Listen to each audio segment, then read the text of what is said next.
آبنائے ہرمز پر ایران کی گرفت بہت مضبوط ہے اور وہ ہر گزرتے دن کے ساتھ کوئی ایک ایسا ایپیسوڈ سامنے لے کر آتا ہے اپنے ایکشن کا، جس سے دنیا کو یہ پتہ چلتا ہے کہ آبنائے ہرمز کے قریب امریکہ کا جو ناکہ ہے وہ پاش ہو چکا ہے، اس کی کوئی وقت نہیں ہے اور کسی بھی طرح امریکہ جو اپنی گرفت مضبوط کرنا چاہ رہا تھا آبنائے ہرمز پہ وہ نہیں کر سکتا۔ وہ ایران کا ہے، ایران ہی اصل حکمران ہے آبنائے ہرمز کا۔ اور ابھی ایک نئی تازہ خبر یہ آئی ہے کہ وہاں پر جو موجود ایک جہاز تھا جو وہاں سے گزرنے کی کوشش کر رہا تھا امریکی شے پہ، اس کو اپنی تحویل میں ایران نے لے لیا ہے۔ میرا نام اظہر علی خان ہے اور آپ دیکھ رہے ہیں آج کی بات۔ ایران نے ایک جہاز تھا جو وہاں سے گزر رہا تھا، جو ان کی آئل ایکسپورٹ کو مسلسل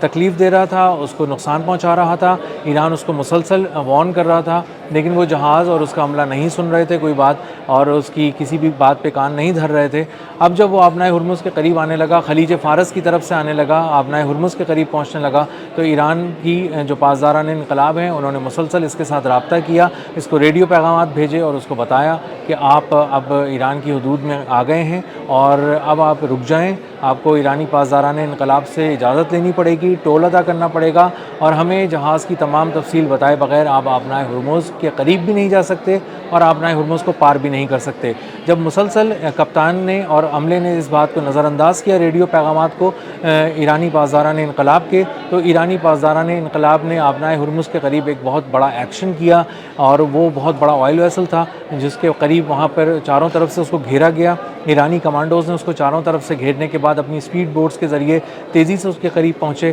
اور اس کے پاس اس پہ کمن ڈال کر اس جہاز پر داخل ہوئے چڑھ کر، اور اس جہاز کو اپنی تحویل میں لے لیا اور وہاں پر اس کو اپنی طرف لے گئے جو ایرانی پانیوں کے اندر تھا، جس کے بعد اب پوری دنیا کو یہ پیغام مل گیا ہے کہ اگر آپ اجازت کے بغیر آبنائے ہرمز کے قریب جائیں گے اور خاص طور پہ امریکی شے پہ جائیں گے اور امریکہ کی بحریہ کے یہ کہنے پر جائیں گے کہ تم آ جاؤ، ہم تمہاری حفاظت کریں گے، ہم تمہیں حفاظتی حصار میں لے کے آبنائے ہرمز پار کرائیں گے، تو اس بات پر کان نہیں دھرنے اور سبق تو سیکھنا چاہیے ان 2000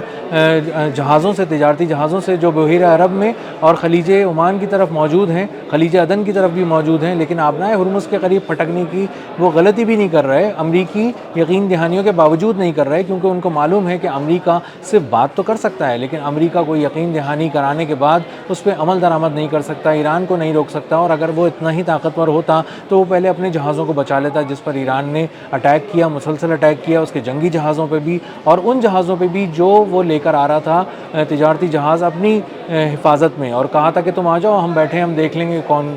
تمہیں کچھ کہتا ہے۔ لیکن ایران نے اس بات کو انشور کیا کہ کسی طرح بھی اگر آبنائے ہرمز کی طرف کوئی تجارتی جہاز آتا ہے تو اس پہ کس طرح اٹیک کیا جائے اور کس طرح اس کو اپنی تحویل میں لیا جائے۔ ایران نے 2 روز پہلے پرشین گلف اسٹریٹ اتھارٹی بنا کر یہ پیغام پوری دنیا کو دے دیا تھا کہ یہ پرشین گلف جو ہے اس کی جو اسٹریٹ ہے، اس کا جو آبنائے ہرمز ہے اور اس کی جو پوری راہداری ہے، تجارتی راہداری، آبی گزرگاہ، اس پر ایران کا کنٹرول ہے۔ ایران سے ہی پوچھ کر، ایران کو ہی ٹول ادا کر کے، ایران کو ہی تمام تفصیلات سے آگاہ کرنے کے بعد وہاں سے گزرا جا سکتا ہے، لیکن بہت سے جہاز ایسے ہیں جنہیں جو امریکہ کی باتوں میں آ گئے، امریکہ کی نیوی کی باتوں میں آ گئے، اور جب وہ آئے تو قریب آئے تو ان کو اندازہ ہوا کہ جی پی ایس جیمنگ کے ذریعے ان کے نیویگیشن کو بالکل ختم کر دیا گیا، اندھا کر دیا گیا ان جہازوں کو، اور اس کے بعد ایران نے جب یہ واضح پیغام دیا کہ سمندروں پہ ہماری حکمرانی ہے تو انہیں پلٹ کر واپس بھاگنا پڑا اور امریکہ انہیں بالکل نہیں بچا سکا۔ اب جو پرشین گلف اسٹریٹ اتھارٹی ہے اس کے ذریعے ایران نے واضح طور پہ بتایا ہے کہ ہم ایرانی کرنسی میں پیمنٹ لیں گے، ٹول ٹیکس آپ کو بھرنا ہوگا جو غالباً $20 لاکھ ہی وہ چارج کریں گے ہر ویسل سے۔ ابھی انہوں نے اس کے بارے میں بتایا نہیں، لیکن پہلے ایک پوری تفصیل اس بارے میں وہ جاری کر چکے ہیں۔ $20 لاکھ ایک ویسل سے جب وہ چارج کریں گے تو اس کے بعد اس ویسل کو اس تجارتی جہاز کے عملے کی تفصیل دینی ہوگی، وہ کس ملک کا ہے یہ بتانا پڑے گا، کس شپنگ کمپنی کی ملکیت ہے یہ بتانا پڑے گا، جو جہاز میں جتنا بھی عملہ ہے اس کی تفصیل کیا ہے، جہاز پہ جو کارگو لدا ہوا ہے اس کی تفصیل کیا ہے، اور یہ جہاز کہاں سے آ رہا ہے اور کہاں جا رہا ہے یہ بھی بتانا پڑے گا۔ اور اس کے بعد جب آپ یہ سب کچھ ای میل میں لکھ کے دیں گے ایرانی پاسداران انقلاب کو، تو ایرانی پاسداران انقلاب اس ای میل کا جواب آپ کے ای میل میں دیں گے، آپ اپنا ان باکس چیک کریں گے، وہاں سے آپ تفصیل لیں گے، اور اس کے بعد جو کوڈ آپ کو دیا جائے گا اس ای میل کے ذریعے، وہ جب آپ ایرانی پاسداران انقلاب کو بتائیں گے تو پتہ چل جائے گا کہ آپ نے ٹول ٹیکس ادا کر دیا ہے، آبنائے ہرمز سے گزرنے کی فیس دے دی ہے، اور ایرانی پاسداران انقلاب سے کلیئرنس آپ کو مل گئی ہے، اور اب آپ چاہیں تو آرام سے وہاں سے گزر سکتے ہیں۔ اور اپنی حفاظت میں 2 راستے بنائے گئے ہیں، 2 آبی گزرگاہیں ہیں جہاں سے 2 آبی راستوں کے ذریعے ایران کے قریب سے ایرانی پاسداران انقلاب ان جگہوں سے ان کو لے کر وہاں سے گزریں گے اور اپنی حفاظت میں آبنائے ہرمز پار کرائیں گے۔ تو امریکہ آبنائے ہرمز پہ ناکہ لگا کے بیٹھا ہے اور صرف پیسے ضائع کر رہا ہے، نہ وہ ایرانی جہازوں کو روک پا رہا ہے، نہ دیگر تجارتی جہازوں کو تحفظ دے پا رہا ہے، اور ایرانی جہازوں کو اب تک وہ کچھ بھی نہیں کہہ سکا۔ ایک سلی سٹی ان کا جہاز تھا جو بہت بڑا ایک سپر آئل ٹینکر تھا،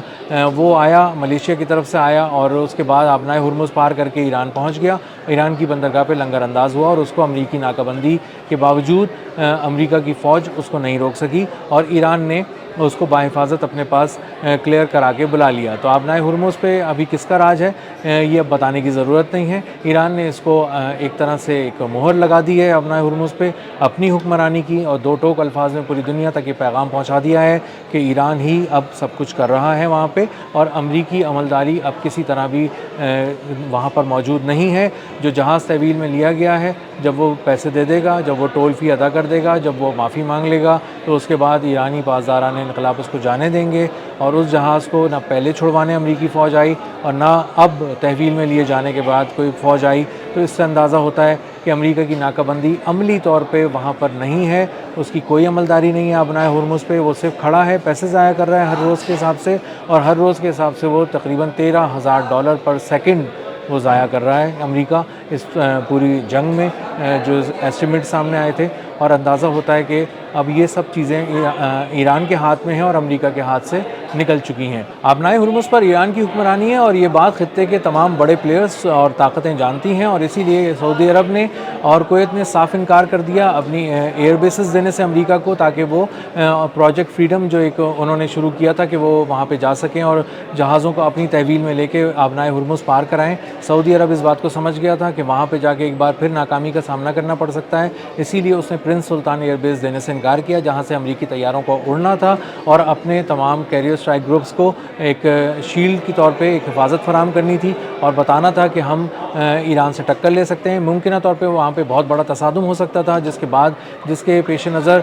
سعودی عرب نے اس سے انکار کیا، جو ڈونلڈ ٹرمپ نے محمد بن سلمان کو فون کیا اور خود پرسنلی یہ ریکویسٹ کی کہ آپ ہمیں اپنی زمین دیں تاکہ ہم یہاں سے اجازت دیں کہ ہم یہاں سے طیارے اڑا سکیں اور پروجیکٹ فریڈم پہ کو کامیاب کر سکیں، لیکن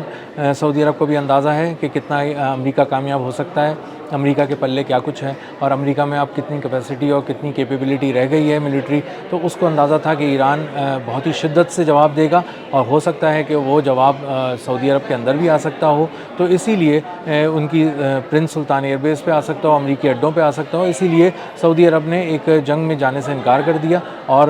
بہت ہی صاف الفاظ میں ڈونلڈ ٹرمپ کو بتا دیا کہ ہم آپ کا اس میں کوئی ساتھ نہیں دے سکتے۔ اسی طرح کویت نے بھی بتا دیا کہ ہم اپنی سرزمین آپ کو نہیں دے سکتے، اور اس کے ساتھ ساتھ ان کو یہ اندازہ بھی ہوا کہ جو KC-135 ایک آئل ان کا ایک ٹینکر تھا، فیول ٹینکر تھا، ریفیولنگ ٹینکر تھا، وہ بھی آبنائے ہرمز کے پاس ایک GPS جیمنگ کے ذریعے وہ اس کو ہیک کر لیا گیا اور اس کے بعد وہ غائب ہو گیا اور اب تک اس کا کچھ پتہ نہیں چلا۔ بہت سے ہیلی کاپٹرز اس وقت فضا میں ہیں اور اس کو ڈھونڈنے کی کوشش کی جا رہی ہے، لیکن وہ نہیں ملا۔ تو اندازہ ہوتا ہے کہ جب اتنے بڑے بڑے طیارے اور اتنے جدید ترین طیارے وہاں پہ غائب ہوتے جا رہے ہیں، تو اس کا مطلب ہے کہ ایک موت کا جال ہے، ایک جادو ہے آبنائے ہرمز پہ